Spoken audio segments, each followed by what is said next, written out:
Welcome to the Racing Nuggets podcast. I'm PJ Noodleman, joined by my co-host from the Midwest Racing Connection. He is the proprietor. It's Dan Plan. Hi, Dan.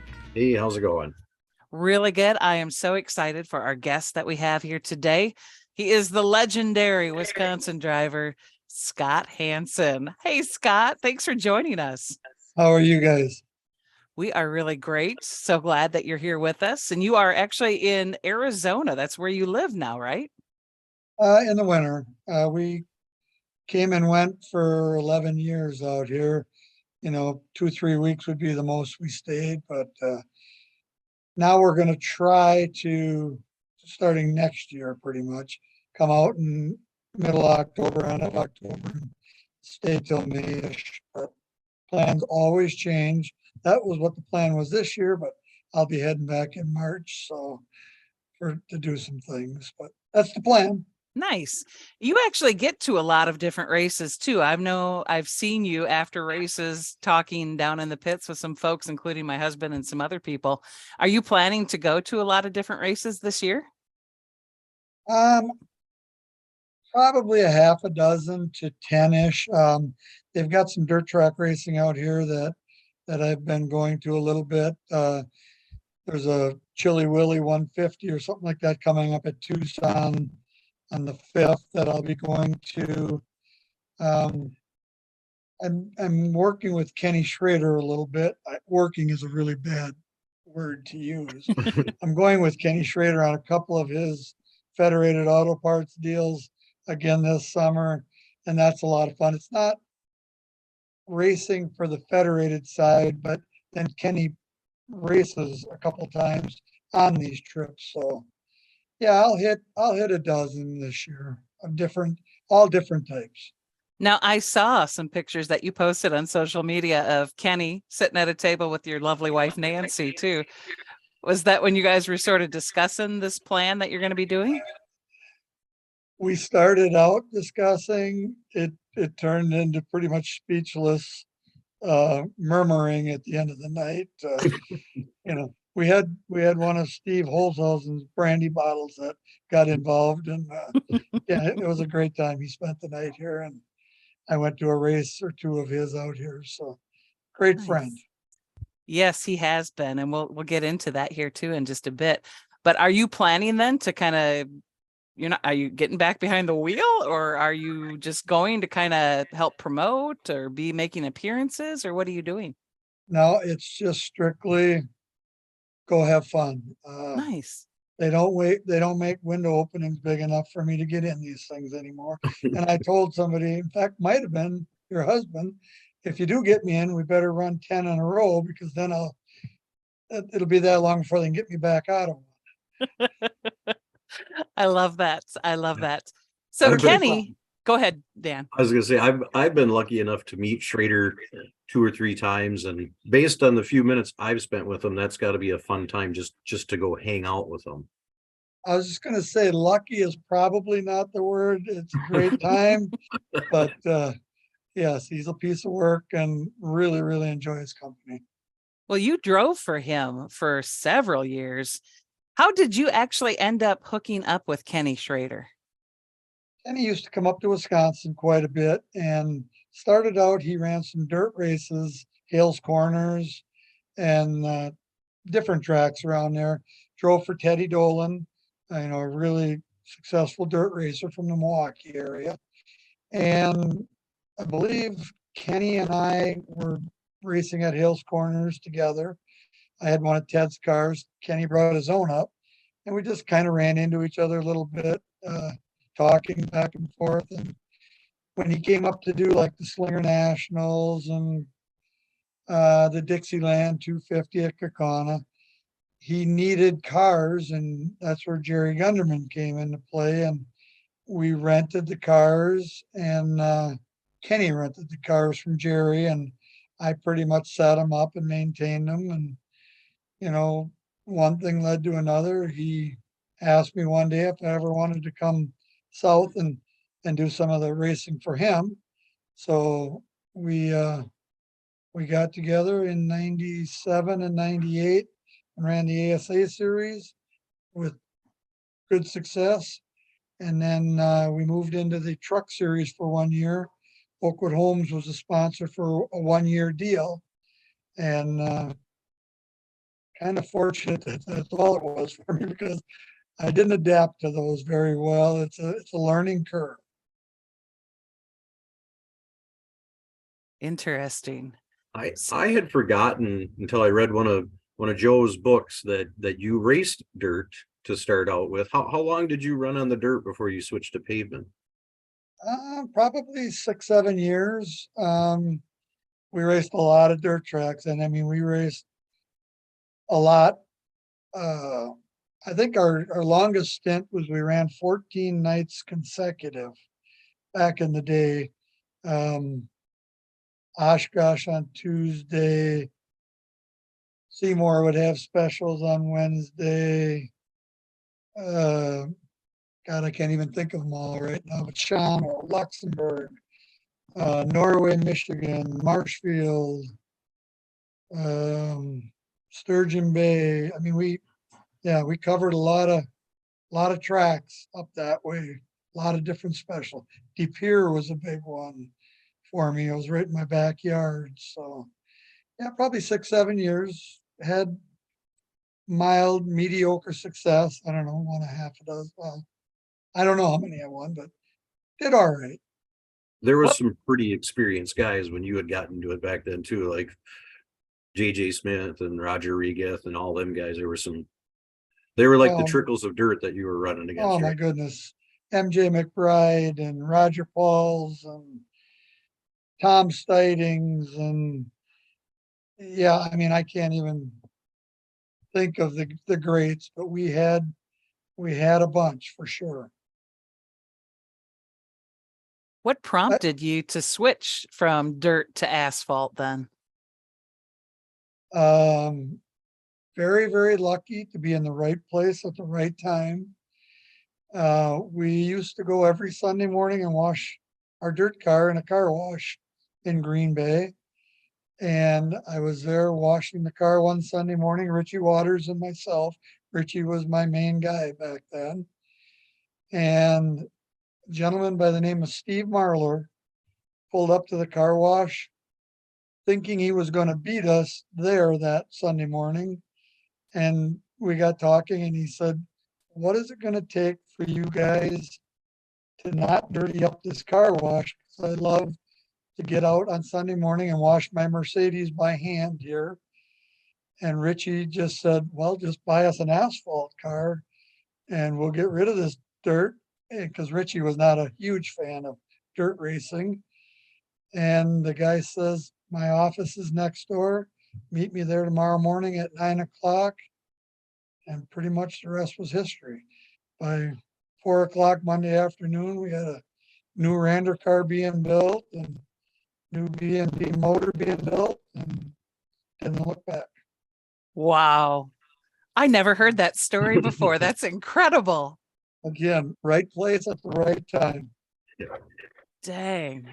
Yeah, great guy. Steve was, he was a self-made man. I mean, worked in junkyards for 50 cents an hour and started selling insurance out of his, I don't know if it was his or his parents' basement, one or the other. And it just, he had a lot of friends and the insurance company just snowballed for him. And he helped out a lot of great guys. Wayne Roofers was he was a sponsor of Wayne Roofers, Gary Rayborn. I think Richie Bickle had some of sponsorship from Steve. Good guy, great guy. Neat. You still talk with Richie Waters every now and then too, don't you? I talked to him last week. We've got a friend up in Green Bay that we're both very concerned about. And and then, when they go do their racing gig, try and wish them guys all the luck. Richie's got a lot of luck, but most of it's on the bad side. So, he can use all the help he gets. He's a pretty smart guy too, that's for sure. Yeah. You've worked with so many incredible talents over your career. It's just insane if we were to list everybody. Yeah. Howie Leto was the the deal breaker. I mean, he was when Baker Motorsports hired me in '89 and getting to work with Howard for 3, 4 years, that was, you can't even begin the knowledge, I mean, from just the cars to me to handling myself and everything around. He was the guy. That's for Prior to sure. the Baker car, was that were your own stuff? The car that Marler bought you, was that basically your own operation until you got the Baker ride? Yeah, Steve owned it only 2 years, I believe. And then I went on my own with it. Randy Piantek, a guy who owned a muffler shop in Green Bay, had an ASA car that I think we ran a couple of ASA races with. Red and white 15 car, beautiful equipment. But he only ran a race here and there. I think he may have ran a full season with Richie Bickle after we did a few, but another good guy from up in the Green Bay area. And you had Budweiser for a long time. Do you still get any product deals from them? Only when I go with Schrader. I was gonna say that's his deal too. Yeah, and I'm still a great fan of the Budweiser product, but no, a really crazy scenario. I won the Miller 150 at the Milwaukee Mile, and they handed me a Miller High Life or light can. I'm not sure what it was. And I held it down in my right hand at my right knee. And wouldn't you know, front page of the Milwaukee, what is it, Journal Sentinel back then? There that picture was on the front page of the Sports. Scott Hansen holding a Miller can. And that kind of ended it in the area there. So no matter how much I begged and pleaded that I didn't drink it, do anything, it didn't matter. The guy there was kind of set in his own ways. And Mm. it was a great run. It was a great run. Wow, that's an unfortunate ending there. Yeah, it was, when I was up in the Green Bay area, Jimmy and Bobby Dean owned Dean Distributing, and that's kind of where it started. Their shop, their distributorship was right across the street from I had a little automotive shop that I worked, and they were across the street and they were customers of mine. And Jimmy really took to the racing and came with me a lot. And well, you know how that is. You're going to come along, you might as well spend some money while you're coming along. And then he got me into the corporate deal, and Jim Warmington was another huge factor in that, Budweiser guy. And they came to get their sponsorship. They said, we want a meeting at your shop. And I didn't have a nut or a bolt at the time. I had sold everything off. I was going through one of them stages. So I borrowed a friend's race car and truck and trailer of his. And I borrowed a shop from a guy, the old Kawasaki shop up in Green Bay. And I said, can I use the back half of this for a few hours to entertain some thoughts about this? And the Budweiser people showed up, and they brought a 12-pack of Budweiser. And halfway through the session, I asked them, do you have anything besides Budweiser that isn't? Budweiser was pretty harsh back then for me. And they said, well, we'll put Bud Light in the cooler, but you always have to have Budweiser in the cooler for the customers that want it. And so, yeah, it was a sponsorship. And it was back then, 85, I believe, $20,000 sponsorship was a big deal, and all the product. So that allowed me to go to a different friend, buy his race car and all his tools, and get started at it. And yeah, from rags to riches overnight. You have had kind of a career where you have sort of reinvented yourself multiple times. That's amazing, really. Yeah, in 94, I think I was the only man out of the 55 that was ever able to get Jerry Gunderman upset enough that I quit him in the middle of the year, 94. And boy, what a mistake on my part. Um, and that's where I really relied on Kenny Schrader. I went down there for a couple of weeks. He didn't have anything set in place at the time. So then I don't know if it was through Toby, probably, but I got tied up with Rick Scalzo's equipment. They had that up in Green Bay, Jeff Vandermoss, and don't remember the boy that was running the car at the time, but Rick said, come and get my stuff. And, you're on your own with it. You pay the bills. I'll give you all the equipment, but you pay the bills and do what you got to do. And I ended up 94 with that. We won a couple of races, and I went back on my hands and knees to Jerry and said, okay, that was really dumb of me. So we had another couple of great years together. That's incredible. How amazing for other racers to hear that you had the humility to go back hat in hand. I think that that's something that gets overlooked a lot these days, is that ability to be humble about things and to just have a real conversation.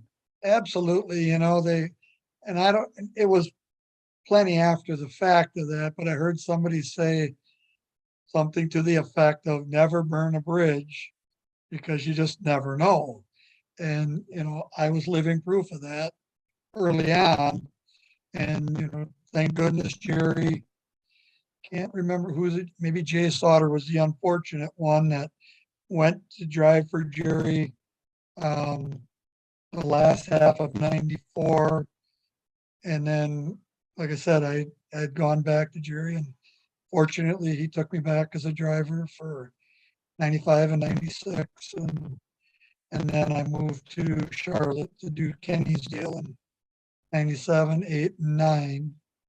And then came back up north to finish out my racing with Donnie Finetti, Donnie in Maryland, in 2000 and 2001. Driving career. Mm-hmm. So it's been that long since you raced? It just seems like yesterday that you were just racing. Yeah, yesterday is a thing of the past now. I can't remember yesterday. But yeah, that was the last I was in a full-time gig, was 2001. Yeah. I was talking to Jacqueline before we started about one of my first memories. I just read about you in the checkered flag racing news back in the day, because I didn't get over to that side of Wisconsin very often. But in 89, you won the Minnesota State Fair in the Baker car. And then my favorite memory was Oktoberfest of 1990. There was Ultimate Challenge money for Artco, and you had Jimmy won the Weber. Artco race, and you and Weber. And one of the quotes in there is Weber said he ran into the wall coming off for it because he was trying to figure out where you were going to hit him next. But I think you guys were going through the grass and bouncing off the wall and everything. We covered every ounce of ground that was within those walls. We were up against the wall. I'll never forget him up against the wall, two wheels coming down the front stretch, and yeah, it was one heck of a race. Great racer. Couldn't Lot have of screened that race. Yeah, a lot of fun. Do you have other races like that you just kind of replay in your mind and have good laugh about? That was some pretty intense fun. But Schrader and I were reminiscing this and that. And, I actually won a race without ever leading a lap with Kenny down in Homestead, Florida. The boy that beat me, I come over the radio 10 different times and I says, man, does this guy handle down the straightaway? And NASCAR was monitoring our conversations because we would run all over him in the corner, but get on the straightaway and he would just drive away. And we had good equipment. Kenny had good short track equipment, and NASCAR tacked him after the race, and we were out back of the garage area drinking a beer, and one of the officials walking around the corner with the trophy, and not even sure we got a picture taken with it, but this is you're the winner, Wow. which was kind of surprising to me because All Pro is a NASCAR stepping stone, as well. And I was a northerner, and for them to say, here you go, I was pretty impressed. What did he get DQ'd for? We had to run restrictor plates because of the size of the track, and he had drilled a hole in the bolt that held the distributor down or something. There was a lot of creativity back in the day. I loved the year Kakana put the restrictor plates on because, and Toby can attest to this, working with Carl Wagner, one of the best, we had a little advantage because of Carl's working with the restrictor plates at Daytona. And we took a couple of those tricks back to Kakana with us. You couldn't touch the spacer plates, you couldn't do this and that, but they didn't say we couldn't taper the gaskets and things of that nature. And yeah, I think I won 11, 12, 13 out of the 16 races that year. Wow. It was a good year. Yeah, you had Kakana was definitely one of your strong suits. It really was. Yeah. Go ahead. That's something I've always wondered too, is, the success that you had back at Kakana. And then I recently came across an old VHS tape I have of you winning at Phoenix. And, from afar, they almost did anything from Kakana transfer to the configuration at Phoenix back in the day? Or do they just have the same shape, but nothing really worked the same? I would say 100% yes. I didn't know it at the time, but you take turns, well, back in the day, which would have been 1 and 2 at Phoenix, were just like 3 and 4 at Kakana. It had the dog leg on the back stretch. Kakana had the dog leg on the front stretch. And then 3 and 4 at Phoenix were flatter and more round, just like Kakana. You just had to stretch it all out, from a half mile to a mile. And, we had so much success out here. Partly, again, how we let out Baker's Hutter engines that they had. Standing at the back gate, Trickle was there for a NASCAR race. Of course, he was late, and they're practicing the NASCAR cars. So Dick and I are at the back gate because they didn't have a tunnel or anything then. And Trickle says, now when you run this race, right side tires, left side tires, right side tires. I said, Dick, I don't have any control of that. That's Howard's deal. He says, well, if you need me to go tell him, I'm telling you that is the secret. So I went in the pits and I said something to Howie, and I says, Trickle swears we have got to get left side tires on at some point in time. And I held that strategy right to the end, and I won 5 out of the 10 of them. And I think we finished second twice and third once. So out of the 10 races we run, we did really, really well. That is a cool story. So that's what brought me to Phoenix as well, that race. So how neat that Dick decided to share that information with you. I mean, you guys had raced together obviously in the past, but for him to be willing to be open and sharing like that. Without Dick Trickle, I'm sure my success would have never gotten to where it was. I called him up one day out of the clear blue. I was just getting into asphalt. And I said, do you mind if I come over and just ask some questions?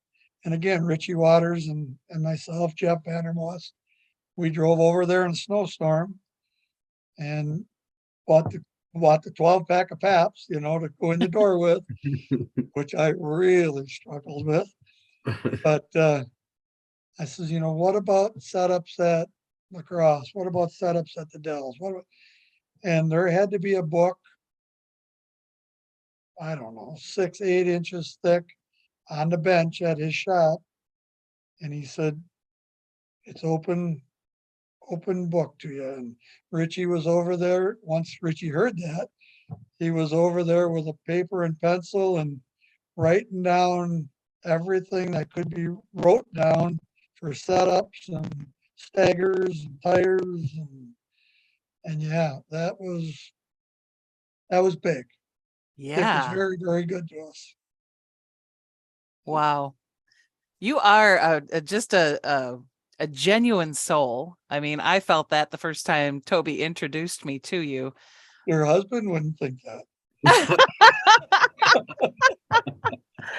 He speaks highly of you, but you know what you just said though is actually relevant too. I mean, sometimes in your career, especially in your early days, you might be butting heads with somebody, but then as you go through life, you end up really coming back around full circle and having a great relationship with that person, huh? Yeah, I tried to do that as much as I could. I mean,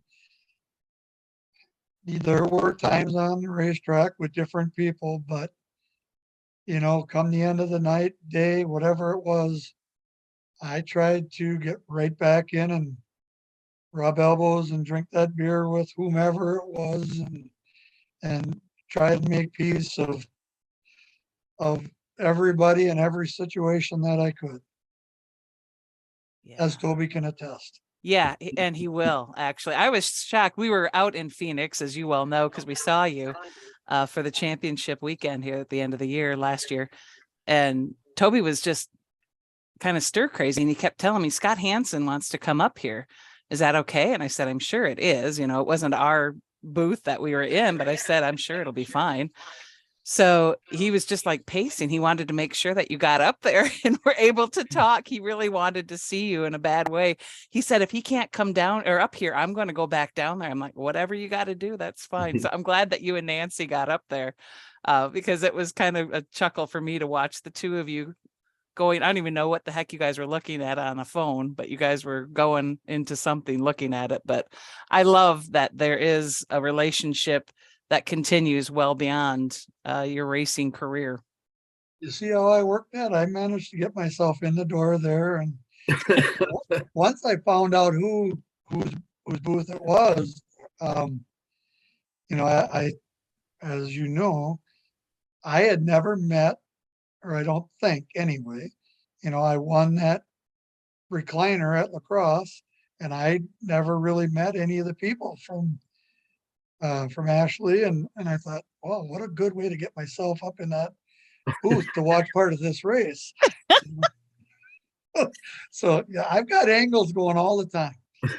I think that's one of your keys to success for sure. I love it though. You are a good relationship builder, and that has come up over and over as we talk to a lot of racers. It's relationship building that really is the key to success. I mean, yes, some people are lucky, some people are unlucky, but if you really are good at making and developing relationships, that's going to see you through.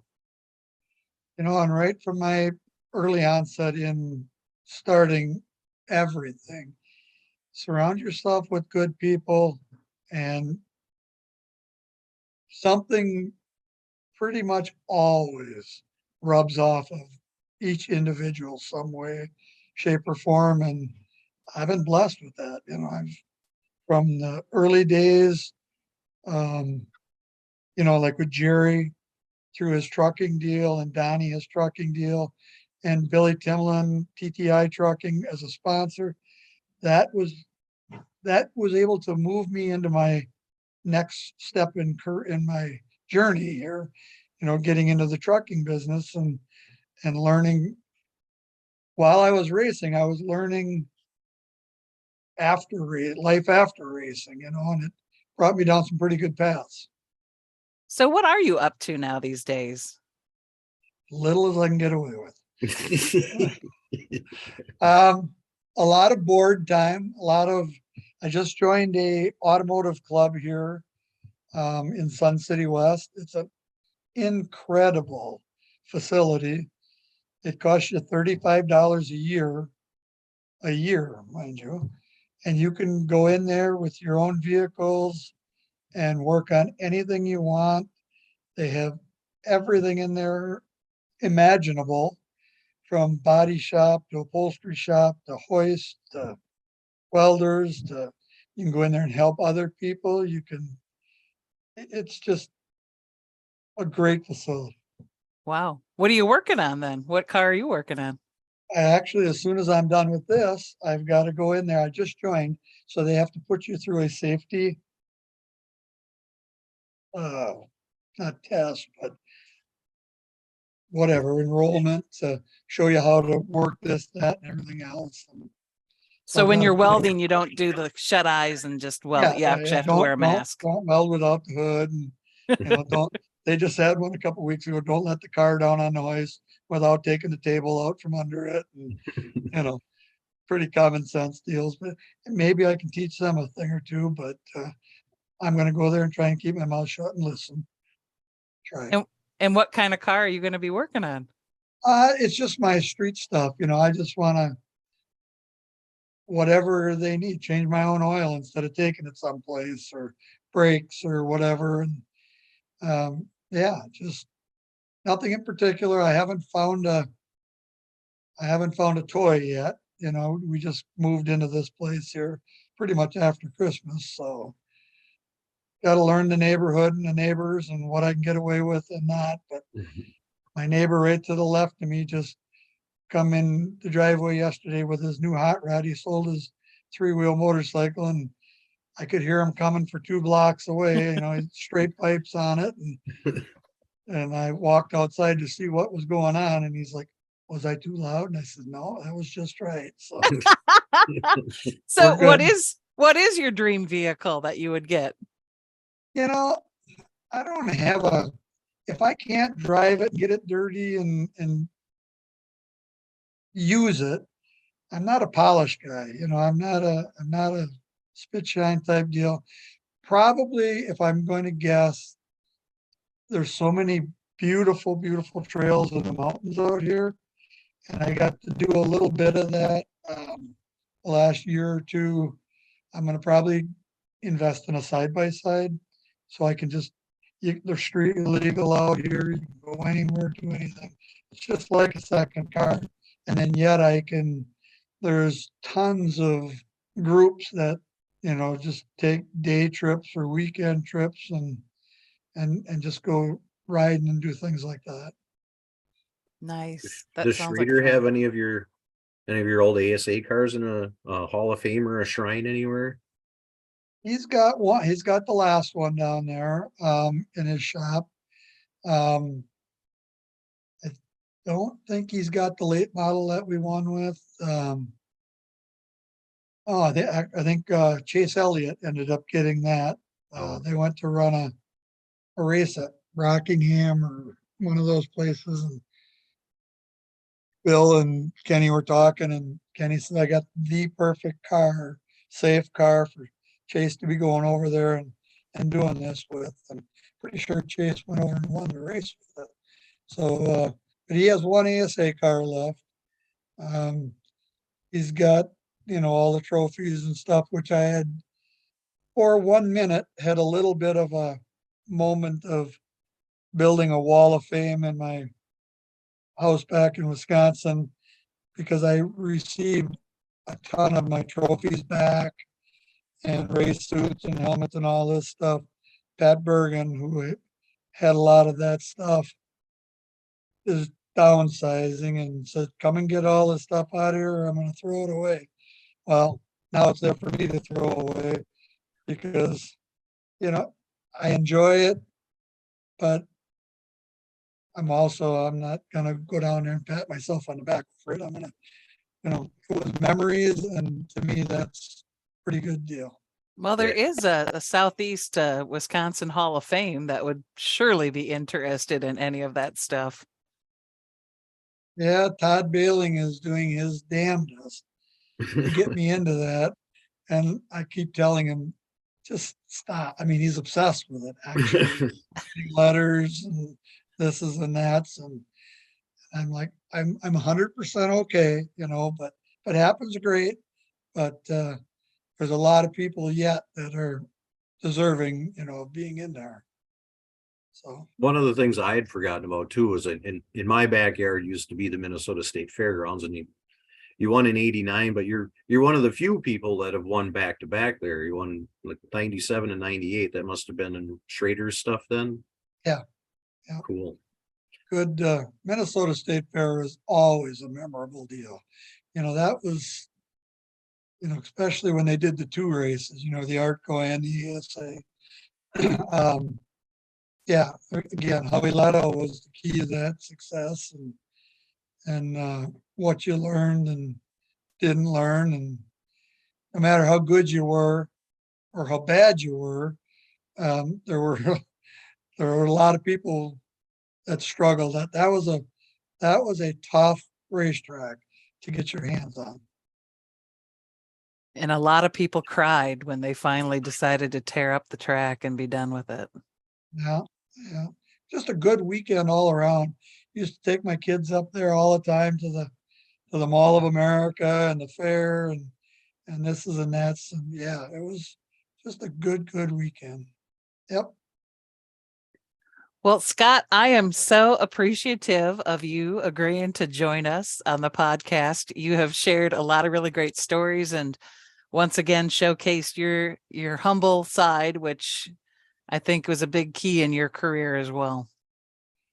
Well, you need to go on pat Toby on the back for me one more time, because as I had said, he knew the other side of me. And just a real quick story, you know it, but not the world, I'm sure. We raced there at Kakon on a Thursday, and I was pretty successful there, lucky, successful, whatever you want to call it. And we ran horrible. And I got out of the car and I said, take the car and do whatever you have to do, including, I don't even want to see the same steering wheel. I want everything. And he worked so hard and had the motor out of the car and the setup was changed. And that was 99, I believe. We not only did he come back with everything changed, we were able to go on and win that Memorial Day race and the Dixieland 250 that same year. So Wow. good times. Good guy. Yeah, he's a worker, that's for sure. Oh, he's a worker. Yeah. Oh, and about really listening to what a driver wants and making sure they get what they need. We were so bad Thursday, I couldn't even tell him what I wanted. He just read between the lines and did a fabulous job. Oh, As shoot. he's done in his career now with a lot of different guys. And, him and Ty, boy, they have been ripping up the United States, them guys. Well, and they've had some situations very similar to what you describe at Kakona as well, where Ty is ready to just have something completely different here. This is not working. Yeah. And Tobe does the same thing that he did for you, for Ty. That's just who Yeah. he is. But I Well, appreciate you guys having me as well. It's been fun.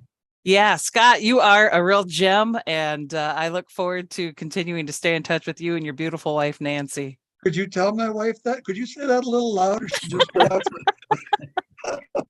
You know what, though? Before we go, I do have to say, you must have an incredible wife because she has supported you throughout your career. Oh yeah. Yeah. She likes wine. And that's what she really took a liking to you. I sent her some wine Yes. after we met in Phoenix. Yeah. No, Well- but she is, and love her to death for putting up with everything. Well, and it looks like she's got Kenny Schrader eating that out of the palm of her hand, and that's a good thing. It was only a year ago. I was driving her beyond crazy. She picked up the phone, called Kenny's wife and said, find something for him to do to get him out of here. And the rest is history there too. I love it. I love it. All good. Well, take care, Scott. God bless. And hi to Nancy again. And I look forward to seeing you again here down the road, maybe at a track somewhere. Okay. Thank you and Dan both. Thank you. Pleasure to meet you. Yep, you too.